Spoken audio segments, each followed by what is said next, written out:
1장 1절 말씀부터 5절 말씀까지 보겠습니다. 여호와께서 말라기를 통하여 이스라엘에게 말씀하신 경고라. 여호와께서 이르시되 내가 너희를 사랑하였노라 하나 너희는 이르기를 주께서 어떻게 우리를 사랑하셨나이까 하는도다. 나 여호와가 말하노라. 에서는 야곱의 형이 아니냐. 그러나 내가 야곱을 사랑하였고 에서는 미워하였으며 그의 산들을 황폐하게 하였고 그의 산업을 광야의 이리들에게 넘겼느니라.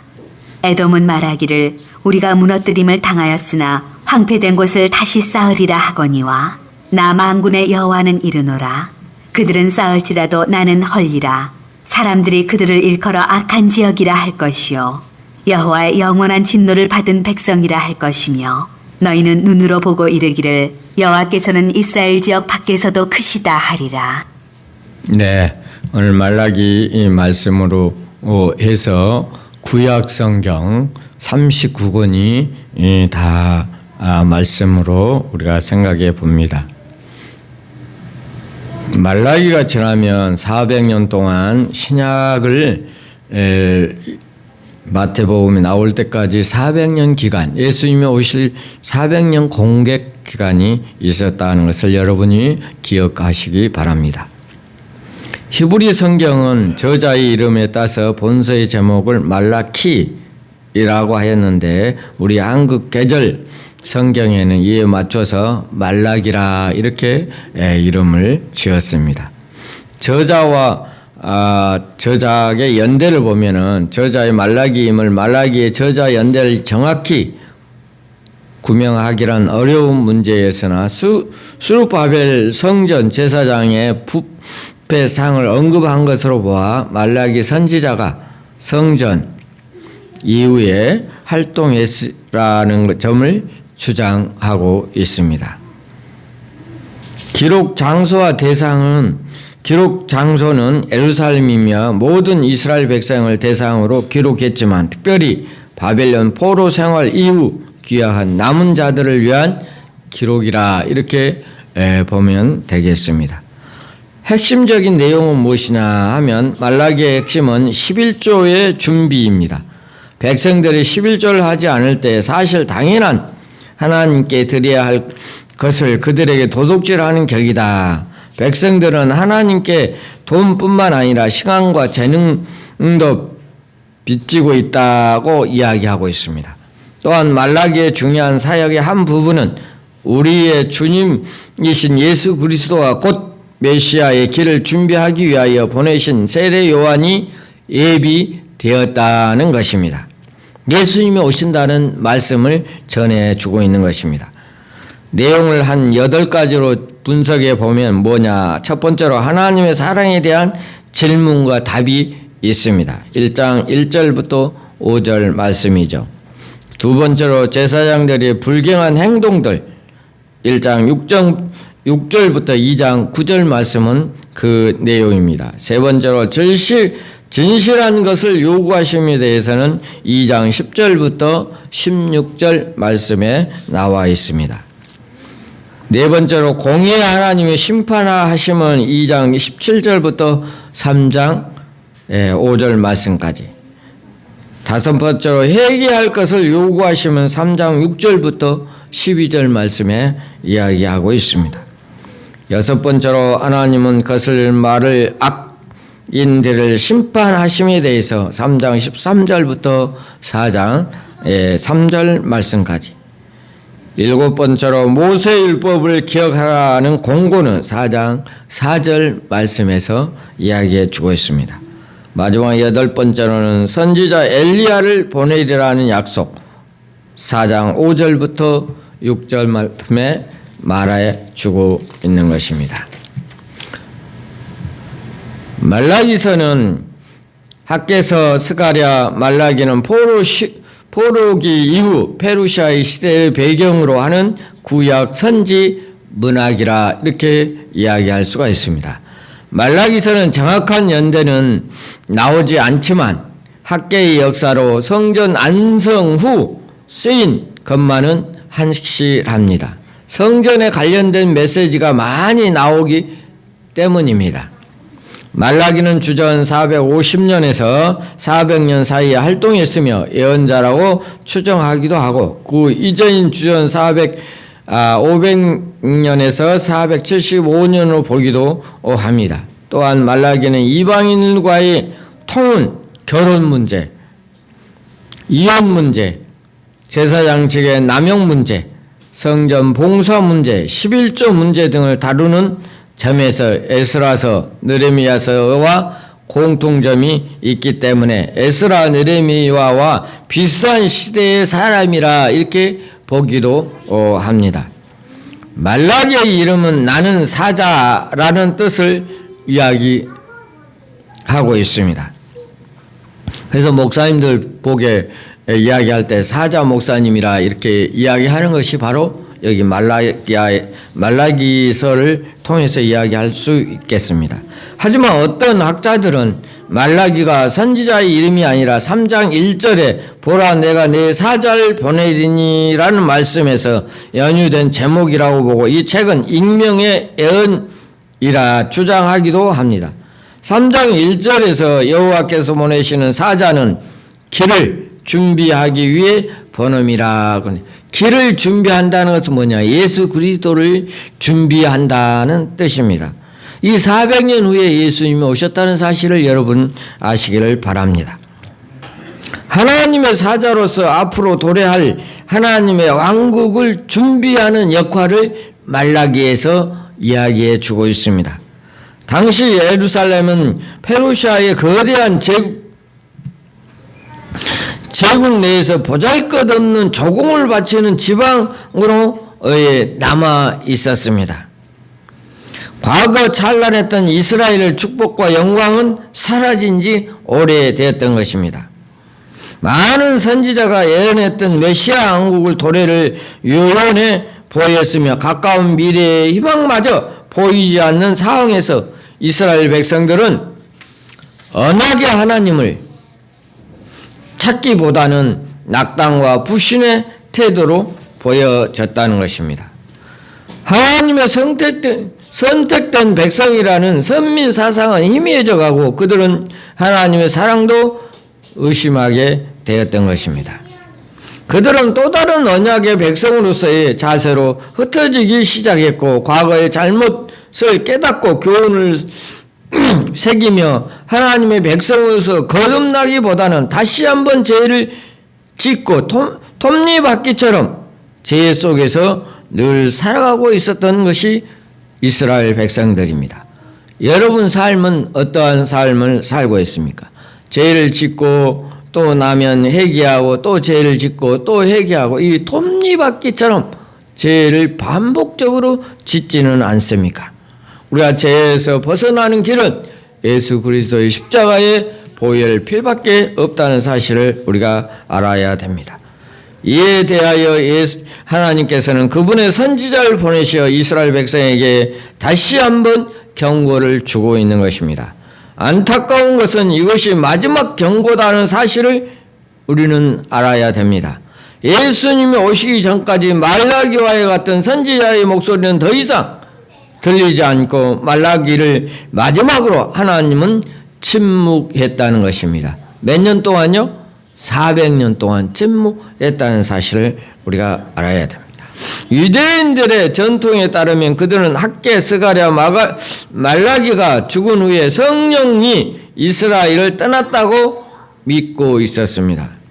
그러기에 우리는 말라기서를 통해 백성들을 향한 하나님의 마지막 메시지를 듣는 감동을 느낄 수 있어야 한다는 것입니다. 말라기서에서 기억해야 할 하나님의 이름은 만군의 여호와.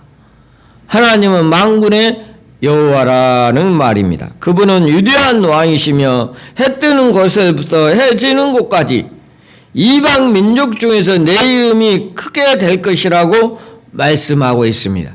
하나님은 어디에든지 계신다는 것입니다. 그래서 여러분의 마음속에 하나님이 있기를 바랍니다. 말라기서 전체 서론은 6가지의 논쟁, 마지막 경고로 이루어져 있습니다. 특히 6번의 논쟁은 하나님의 말씀이고 이스라엘 백성의 반문하며 하나님께 다시 그들의 답변하시는 형식으로 토론을 하면서 메시아를 전달하는 방법으로 사용한 것이 유명합니다. 책 구조의 핵심은 이루어지는 논쟁적이고 단어적인 형식 그리고 쟁론과 질문을 통해서 대화하는 형식으로 말라기서는 독특한 문학 기법일 뿐만 아니라 효과적인 방법입니다. 이러한 수사학적 질의응답의 형식은 후기 랍비 학교의 특징이라 할 수 있는 강해 교육의 성구로 평가되고 있습니다. 말라기는 우상에 대한, 이혼에 대한, 11조를 하지 않는 것에 대한 언약의 윤례를 기초한 사회 정의를 실천하지 않는 것에 대하여 또 다른 제사장, 계급과 사회 지도 계층을 향한 강력하게 경고하는 메시지이기도 합니다. 메시지의 핵심은 포로기 이후에 귀환한 백성들의 영적인 삶과 그들의 생활 속에서 부패를 지적하면서 회개하고 돌아올 것을 격려하는 책이 바로 말라기서입니다. 또 하나님은 결코 악을 방관하지 않으실 것이며 반드시 심판하실 것을 알려주고 있습니다. 마지막 심판 때에 오실 주님을 기다리며 모세의 율법과 순종하면서 의로운 삶을 살지 않는다면 심판을 받을 것을 경고하고 있습니다. 우리 대림 새생명교회도 많은 사람들이 하나님의 심판을 받지 않으려면 어떻게 해야 됩니까? 회개와 순종을 해야 한다는 사실을 우리가 기억하시기 바랍니다. 특별히 첫 번째 논쟁에서 하나님은 이스라엘이 하나님의 사랑을 의심하면서도 불구하고 자신이 여전히 이스라엘에 선택하신 그분의 사랑을 결코 변하지 않는다는 사실입니다. 마지막으로 하나님은 여전히 우리를 사랑하신다는 것을 아시기 바랍니다. 하나님은 우리에게 변해도 우리가 변해도 우리를 향한 그분의 사랑은 결코 변치 않는다는 것입니다.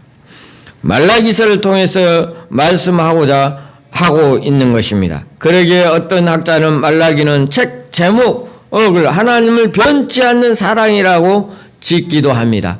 변치 않는 하나님의 사랑, 여러분 우리가 기억하시기 바랍니다. 여러분에 대한 하나님의 사랑은 변치 않는다는 것입니다.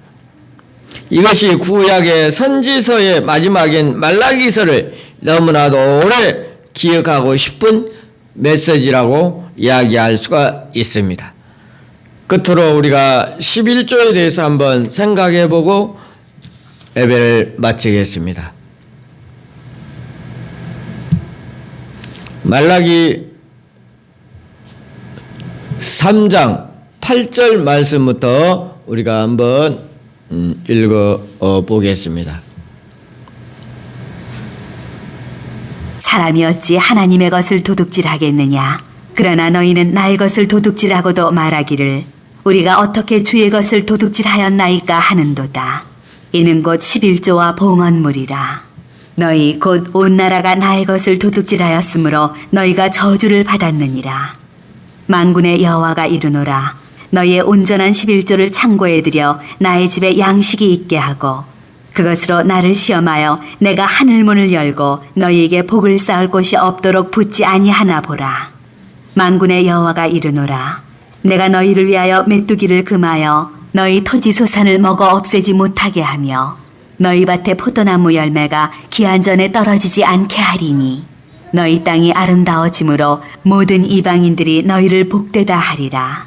만군의 여호와의 말이니라. 네, 3장 8절부터 12절 말씀 여러분들이 다 알고 있을 겁니다. 여기는 11조에 대해서 이야기합니다. 우리 교회들이 11조 설교를 하면은 많은 성도들이 싫어한다고 저는 들었습니다. 그러나 이 말라기 말씀을 읽으면서 설교를 하면서 11조 이야기를 않을 수가 없습니다. 저도 집사 생활을 한 4, 50년을 했는데요. 11조를 어떻게 할 것인가 많이 고민해 봤고, 또 어떤 것이 진정한 11조인가, 말라기에서 나오는 11조가 무엇인가를 많이 생각해 보았습니다. 저는 11조를 여러 가지로 생각해 보았습니다. 저는 농사의 아꾼의 아들로 농부로 태어나 농사를 짓다가 서울로 올라왔습니다. 농사 지을 때 많은 사람들이 이야기합니다. 가수원에 가수가 100그루가 있다면 10그루는 11조 나무라 해서 바치는 분이 있다고 저는 들었습니다. 또한 논이 10마지기면 한 마지기를 11조 논으로 해서 드린다, 이렇게 듣기도 했습니다. 그러나 이것이 정확한 11조인가를 생각하고 보면 믿음의 11조를 해야 된다는 것이 저의 생각입니다. 왜 그러느냐? 믿음이 없는 분들은 그 비용을 뺀 나머지 11조를 드리기 때문입니다. 이것도 진정한 11조라고 저는 생각합니다. 거기에 농약도 들어갈 거고, 거름도 들어갈 거고, 인건비도 들어갈 거고, 여러 가지 비용이 들어갈 겁니다. 그 비용을 뺀 나머지 11조도 11조라고 저는 생각합니다. 저는 시골에서 수박을 했습니다. 수박하는 분이, 어떤 분은 돈이 500만 원을 들어서 모종도 하고 여러 가지 비늘도 사고 해서 500만 원을 들었다고 칩시다. 예를 들어서. 근데 그 500만 원을 들었는데 그 수입이 1000만 원도 될 수 있고 2000만 원도 될 수 있고, 그래서 또 수박 작물이 안 좋아서, 또 비가 많이 와서, 또 햇빛이 너무 많아서 500만 원 들어간 건데 200만 원밖에 못 건질 수도 있습니다. 그러면 자기 나름대로의 11조를 해야 된다는 것입니다. 어떤 분은 200만 원 나온 것, 500만 원 들었지만 200만 원 나왔으니까 200만 원에 대한 11조를 한 분도 있다고 들었습니다. 그러나 11조 할 것이 없는데 무슨 11조를 해야 하고 11조를 안 하는 분도 있습니다. 그건 믿음의 자유라고 저는 생각해 봅니다. 장사를 많이 했습니다. 장사할 때도 마찬가지입니다. 가게세를 빼고, 온 재료값을 빼고, 전기세를 빼고, 여러 가지 인건비를 뺀 나머지 11조도 11조라고 저는 생각합니다. 또한 어떤 분은 가게세, 전기세 이런 거 전부 합쳐서 빼지 않고 수입의 11조를 하신 분도 있다고 합니다. 그분도 진정한 11조입니다. 또한 우리가 직장 생활할 때도 마찬가지입니다. 직장에서 400~500만 원, 1000만 원을 받는 직장이 있다면 뭐 이것저것 다 빼고 또 한 그 11조를 한다. 그것도 11조입니다. 진정한 11조라고 저는 생각합니다. 또한 그 전부 다 빼지 않고 순수히 들어온 것을 11조를 한다 할지라도 그것도 11조로 저는 봅니다. 그러니까 믿음의 11조를 드려야 된다는 것입니다. 형식적으로 뭐 꼭 무엇을 어떻게 해야 된다는 것이 아니라 제 나름대로의 11조는 기준은 그렇습니다. 그래서 무엇이든지 자기가 생각한 대로 11조를 드리면 되는 것입니다. 그것뿐만 아닙니다. 시간의 11조를 드려야 된다는 것도 저는 생각을 해봅니다. 그것뿐만 아닙니다. 또한 기능, 자기의 지은 달란트의 기능도 하나님 앞에 11조를 드려야 된다고 생각하는 사람입니다. 꼭 11조뿐만 아니라 10의 2조, 10의 3조로 하나님께 영광을 돌린다면 그보다도 더 좋은 일이 있을 수가 없습니다. 우리는 꼭 무엇 한 가지만 11조가 아니라 여러 가지 면에서 우리의 믿음대로 11조를 드려야 된다는 것입니다. 오늘 말씀에 보면 뭐라고 그랬습니까? 말라기에서 말씀에 보면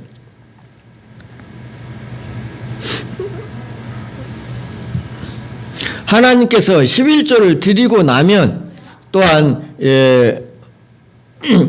사람들이 어찌 하나님의 것을 도둑질하겠느냐 이렇게 이야기를 했고, 그러나 너희는 나의 것을 도둑질하고도 말하기를 우리가 어떻게 주의 것을 도둑질합니까? 라고 이야기를 했습니다. 11조의 봉헌물이라 이런 것입니다. 너희는 곧 온 나라에 나의 것을 도둑질하였으므로 너희가 저주를 받을 것이라. 11조를 하지 않으면 너희가 무엇을 한다?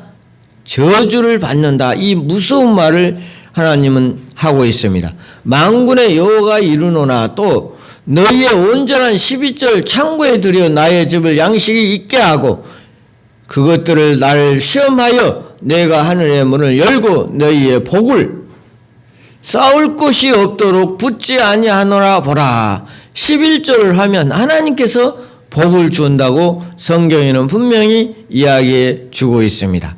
만군의 여호와가 이르노라 내가 너희를 위하여 메뚜기를 금하여 너희의 토지의 소산을 먹어 없어버리지 못하게 하며 너희 밭에 포도나무 열매가 기한 전에 떨어지지 않게 하리라 하는 것입니다. 여러분은 아파서 병원에 가고 또 여러 가지 이 질병사로 또한 여러 가지 문제로 돈이 들어가게 된다는 사실을 우리가 알아야 될 것입니다. 하나님께서 지켜주신다는 것입니다. 또한 너희 땅이 아름다워짐으로, 땅이 아름다워진다는 것은 무슨 뜻입니까? 무슨 이방인들이 너희를 복되게 하리라. 만군의 여호와의 말이니라고 이야기해 주고 있습니다. 헌금을 통해서 하나님께서 축복해 주신다는 사실을 우리 대림 새생명교회 모든 성도들이 알고 영상을 보는 모든 성도들도 이 말씀을 기억하시기 바랍니다. 하나님은 그저 하는 말이 아닙니다. 약속의 말입니다. 11조의 생활, 11조의 삶, 여러분의 삶이 되시기를 바랍니다. 다 같이 기도하겠습니다. 하나님 아버지, 오늘 말라기서를 맞이하여 하나님의 귀한 말씀을 전했습니다. 또한 아버지 하나님의 11조에 대해서 잠깐 생각해 보았습니다.